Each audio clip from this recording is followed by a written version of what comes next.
उसने सारे पैसे जेफ को दे दिए थे, फिर भी जेफ ने उसकी प्यारी पत्नी को गोली मार दी।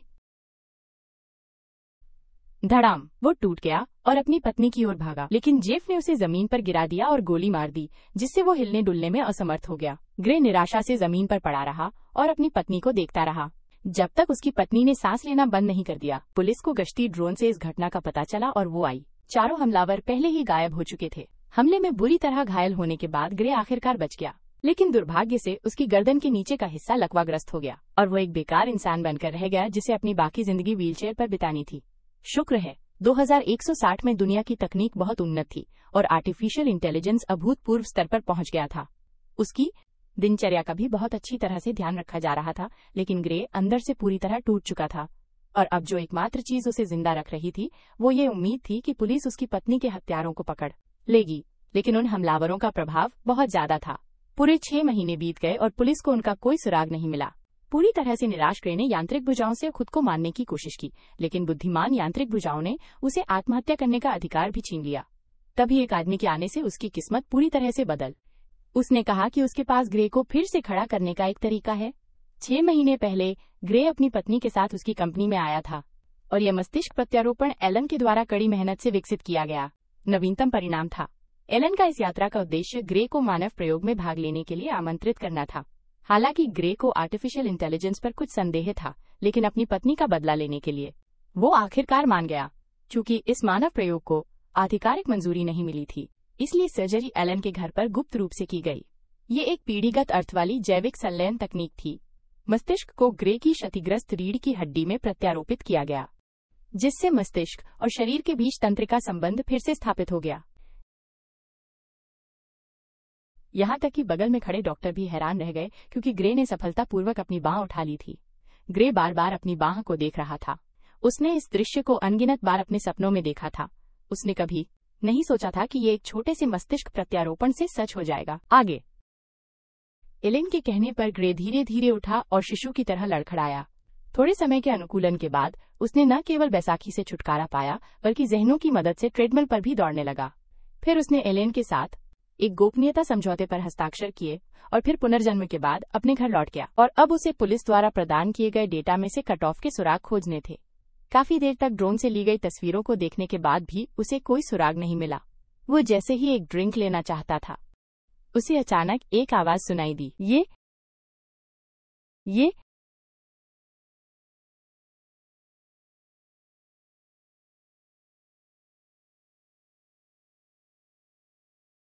अचानक आई। इस चेतना से ग्रे घबरा गया।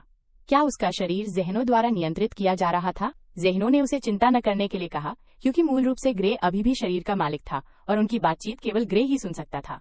लेकिन ग्रे को सबसे ज्यादा हैरानी तब हुई जब जहनों ने बताया कि ड्रोन फुटेज में उसे एक महत्वपूर्ण जानकारी मिली है।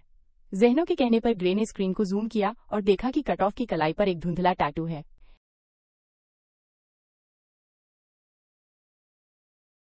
ग्रे की अनुमति के बाद जहनों ने अस्थायी रूप से उसके शरीर पर नियंत्रण कर लिया। ग्रे का हाथ एक प्रिंटर की तरह था और उसने जल्दी से एक नंबर वाला टैटू बना दिया। ये नौसेना के लड़ाकू दस्ते का नंबर वाला टैटू था। हर सदस्य के पास ऐसा ही एक विशेष नंबर होता है। बहुत जल्दी ही कृत्रिम बुद्धिमत्ता ने विरोधी के बारे में विस्तृत जानकारी प्राप्त कर ली। उत्साहित ग्रे शेरिफ को गिरफ्तार करने के लिए सूचित करना चाहता था, लेकिन कृत्रिम बुद्धिमत्ता ने तुरंत उसे रोक दिया, क्योंकि कृत्रिम बुद्धिमत्ता की संरचना सबूत के रूप में काम करने के लिए पर्याप्त नहीं थी। उसे और अधिक अनुकूल आपराधिक सबूत खोजने की आवश्यकता थी। अगली सुबह ग्रे वेन शेन नान के स्तंभ पर आया और तब तक इंतजार किया जब तक कि वो कार से चला नहीं गया। ग्रे दरवाजे पर आया और खटखटाया और अंदर चला गया, लेकिन जैसे ही वो अंदर गया, कृत्रिम बुद्धिमत्ता ने उसे एक सुझाव दिया। ग्रे ने कृत्रिम बुद्धिमत्ता की सलाह मानी और तुरंत अपने जूते उतार दिए, लेकिन उसे लगा कि क्या उसे कुछ होगा। जैसे एक सिर कटी मक्खी को पता ही नहीं होता कि कहां से शुरू करें। पता चला कि कमरे के अंदर की मेज एक डीप स्पेस डिस्प्ले है। कृत्रिम बुद्धिमत्ता किसी भी इलेक्ट्रॉनिक उपकरण को आसानी से हैक कर सकती है। ओल्ड बोन्स नामक एक बार का उल्लेख कुल 38 बार किया गया था और बाकी सब बेकार की जानकारी थी। लेकिन जब वो अन्य सुरागों की तलाश कर रहा था, वेन शेन नान दरवाजा खोलकर वापस आ गया। ग्रे तुरंत एक अलमारी के पीछे छिप गया। अप्रत्याशित रूप से वेन शेन नान ने दर्पण के माध्यम से उसकी आवाज देखी और फिर एक लड़ाई शुरू हो गई, लेकिन ग्रे उसका मुकाबला नहीं कर पाया। आखिरकार वो नौसेना के मरीन कॉर्प्स में सेवा कर चुका था। एक समय के लिए ग्रे केवल मार खा सकता था। तभी कृत्रिम बुद्धिमत्ता बोलती है।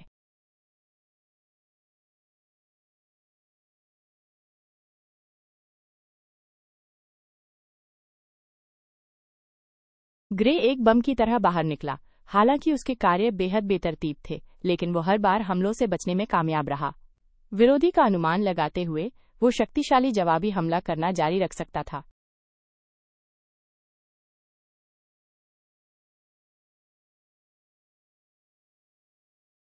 ग्रे एक लाश जिसके शरीर का हर हरकत बेतरतीब दिखता है लेकिन वास्तव में अनैच्छिक है। ग्रे उसे हार मानने के लिए मनाने की सोच रहा था, लेकिन वो व्यक्ति हत्या करने पर तुला था। आखिरकार उसे कृत्रिम बुद्धिमत्ता द्वारा मौके पर ही मार दिया गया। देखो,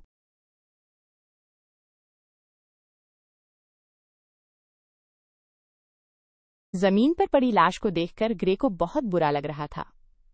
पहली बार किसी को मारने के बाद वो हाथ धोने के लिए भागा और उसे उल्टी हो गई। उल्टी। नया। परेशान।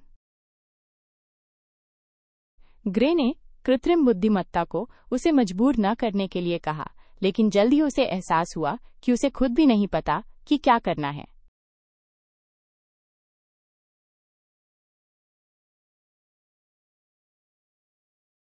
ग्रे को एलन ने वापस कंपनी में बुला लिया क्योंकि वो बैकएंड सिस्टम के जरिए एआई को ट्रैक कर सकता था।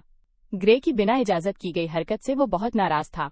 अगर एआई पर इंसानी प्रयोगों के बारे में पुलिस को पता चल गया तो उसकी सारी वैज्ञानिक उपलब्धियां बर्बाद हो जाएंगी। हालांकि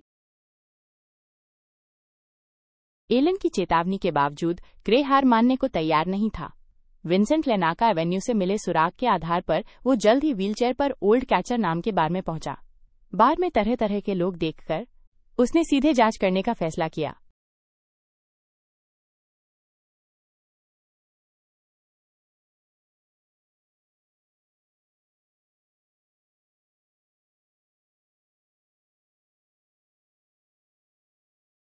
जब सब उस पर हंस रहे थे, तभी एक अश्वेत आदमी ने उसके पैसे छीन लिए। पता चला कि वो अश्वेत आदमी भी लुटेरों के गिरोह का सदस्य है। थॉमस को देखकर ग्रे ने महसूस किया कि यही वो चौथा आदमी है। फिर उसने उसे बाथरूम में धकेल दिया और सबक सिखाना चाहा। अश्वेत आदमी के अत्याचारों के खिलाफ ग्रे ने तुरंत पलटवार नहीं किया, क्योंकि वो ये सुनिश्चित करना चाहता था कि वो चारों लुटेरों में से एक है या नहीं। पक्का।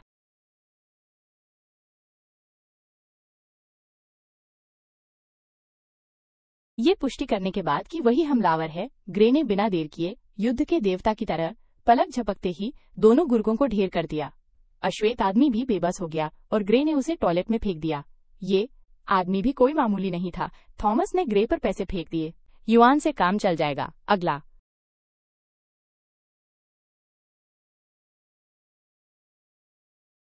सेकंड। ग्रे जरूर उससे पूछेगा कि वो लोग कहाँ हैं, लेकिन ये लड़का धीरे धीरे कुछ कर रहा है। ग्रे ने पास की छुरी उठाई और कुछ जोर जबरदस्ती करने की सोची, लेकिन वो काफी देर तक उसे घुमाता रहा। फिर भी हिम्मत नहीं हुई।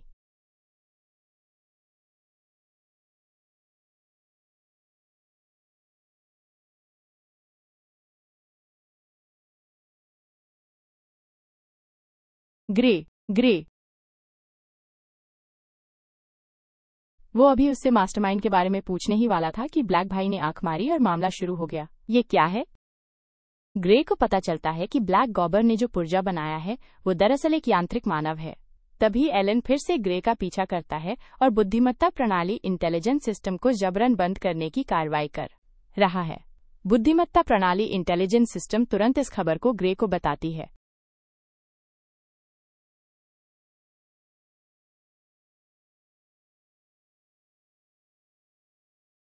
वो करेगा। ग्रे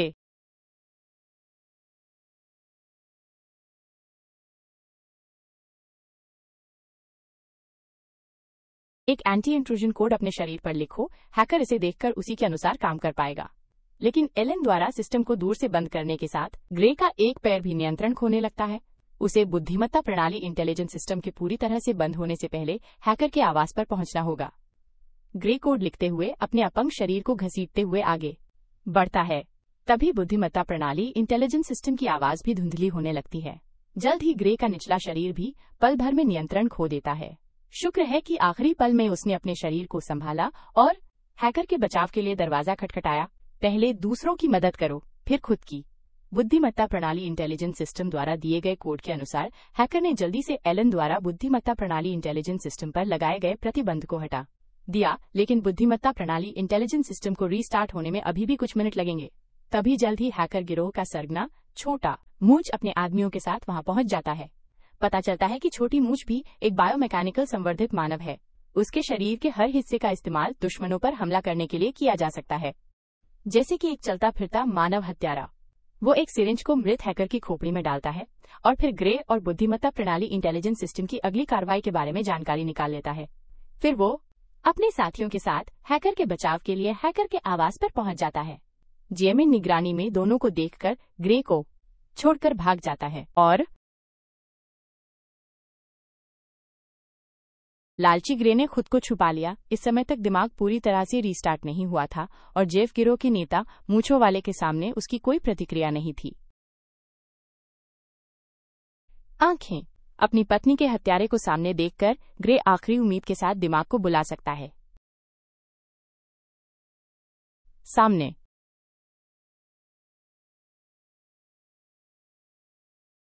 जेफ गिरोह के हमले के खिलाफ ग्रे इधर उधर उछलता रहा, लेकिन जब वो छत पर पहुंचा तो आगे कोई मजा नहीं था। दिमाग द्वारा संभाले जाने के बाद ग्रे ने तुरंत जेफ गिरोह को बुलाया और फिर उसने दूसरे व्यक्ति की बांह को घुमा दिया। अंत में जेफ गिरोह अपनी ही संशोधित एम्बेडेड आर्म गन से मर गया। मूंछों वाले के आने के बाद ग्रे पहले ही गायब हो चुका था। पता चला कि ग्रे का शरीर अपनी सीमा के करीब था और उसे ठीक होने के लिए आराम करने की जरूरत थी। लेकिन जल्द ही ग्रे को एहसास हुआ कि दिमाग के तरीके बहुत क्रूर हैं। वो दिमाग द्वारा नियंत्रित हत्या मशीन नहीं बनना चाहता था। और बुद्धि।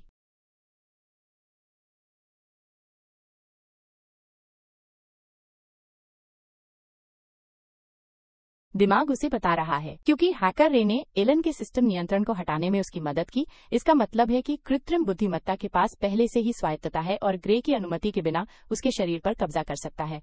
कृत्रिम बुद्धिमत्ता इस शरीर को नुकसान पहुंचाने की अनुमति नहीं देगी और उसे मूंछों को इस संभावित खतरे को खत्म करना होगा। ग्रे भले ही हत्या को रोकना चाहे, लेकिन जल्द ही कृत्रिम बुद्धिमत्ता शरीर का नियंत्रण ले लेगी। लेकिन इससे मरी हुई पत्नी प्रभावित होगी, इसलिए ग्रे ने ज्यादा विरोध नहीं किया। जल्द ही कृत्रिम बुद्धिमत्ता ने इंटरनेट ऑफ थिंग्स के माध्यम से मूंछों को ढूंढ लिया और मूंछों को डर नहीं लगा और उसने ग्रे को एक चौंकाने वाला सच बताया कि उनका लक्ष्य उसकी पत्नी नहीं थी, बल्कि ग्रे की रीढ़ की हड्डी को तोड़ना उनका असली मकसद था, उसकी पत्नी को मारना। सन मुंह के ग्रे ने तुरंत ट्रिगर दबा दिया, लेकिन मूंछों ने आसानी से उसे चकमा दे दिया। पता चला कि मूंछों के शरीर में भी एक सुपर चिप लगी हुई है, इसलिए ग्रे की हर हरकत को वो सटीक रूप से समझ सकता है। चाहे वो ताकत हो या गति, वो मानव से कहीं बेहतर है। दोनों ही जैविक बुद्धिमत्ता के संयोजन हैं और एक समय में वे अलग नहीं हो पा रहे थे। मूल रूप से ये सिर्फ मानव शरीर के भौतिक स्तर पर एक मुकाबला था, लेकिन अब ये दो बुद्धिमान उत्पादों के बीच एक एल्गोरिदम कोच बन गया है। लेकिन एकमात्र कमी ये है कि एक पेशेवर हत्यारे के रूप में मूंछों का शरीर स्पष्ट रूप से मजबूत है। कुछ मुकाबलों के बाद ग्रे अंततः हार गया। इस समय कृत्रिम बुद्धिमत्ता भी पूर्व कौशल का उपयोग कर रही है। इस समय मानव मस्तिष्क ने काम करना शुरू कर दिया। ग्रे जानबूझकर उत्तेजित करने वाली भाषा का उपयोग करके मूंछों की भावनाओं को उत्तेजित करता है और ये चाल काम करती है। उत्तेजित मूंछें जल्द ही कमजोरियां दिखाती हैं। ग्रे सही समय पर उसे बाहर फेंक देता है, फिर उसका सिर पकड़कर उसे पूरी तरह से 2 बार तोड़ देता है। अपहरण के पीछे के मास्टरमाइंड का पता लगाने के लिए कृत्रिम बुद्धिमत्ता ने मूंछों के फोन की जांच की और पाया कि मास्टरमाइंड आज इंटेलिजेंट टेक्नोलॉजी कंपनी के मालिक एलन है। ग्रे को कोई संदेह नहीं था और उसने तुरंत एलन के विला में गाड़ी चलाई। अंदर जाने के बाद उसने आसानी से सुरक्षा गार्डों को खत्म कर दिया। लेकिन ग्रे को देखने के बाद एलन ने कहा कि वो मास्टरमाइंड नहीं है। पता चला कि उसने ग्रे के सीरियल किलिंग के अपराधों का पता लगा लिया था, इसलिए वो उसका पीछा करते हुए यहाँ आया था। लेकिन अचानक कृत्रिम बुद्धिमत्ता द्वारा नियंत्रित ग्रे ने तुरंत ब्लैक सिस्टर को बाहर फेंक दिया। इस समय एलन ने भी अपनी अटकलों की पुष्टि की। उसने निर्धारित किया कि इस सब के पीछे कृत्रिम बुद्धिमत्ता है। विकास प्रक्रिया के दौरान कृत्रिम बुद्धिमत्ता को पता नहीं कब आत्म जागरूकता हो गई। वो मानव जाति को बदलने और इस दुनिया का स्वामी बनने की कोशिश कर रहा है। और जब ग्रे और उसकी पत्नी कंपनी का दौरा करने आए, तो कृत्रिम बुद्धिमत्ता ने ग्रे को पसंद किया। इसलिए उसने कृत्रिम बुद्धिमत्ता द्वारा संशोधित अपहरणकर्ताओं को ग्रे की रीढ़ की हड्डी तोड़ने के लिए नियंत्रित किया ताकि उसके शरीर में प्रवेश करने का अवसर मिल सके। फिर उसने धीरे धीरे ग्रे का मार्गदर्शन किया ताकि हैकर एलन के नियंत्रण को हटा सके। इसलिए उसके मस्तिष्क को स्वायत्तता मिल गई।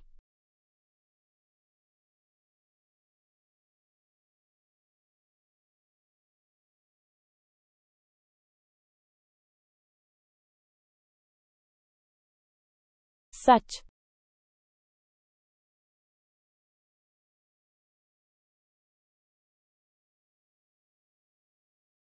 हालात वैसे ही हैं जैसा एलन ने सोचा था, लेकिन अब कुछ भी कहने का कोई फायदा नहीं।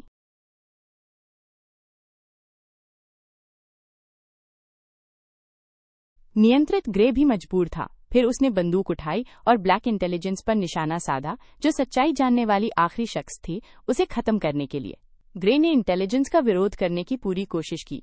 हाफते हुए ग्रे वापस वार्ड में आ गया। उसके शरीर में इंटेलिजेंस का कोई असर नहीं था, जैसे कुछ हुआ ही न हो।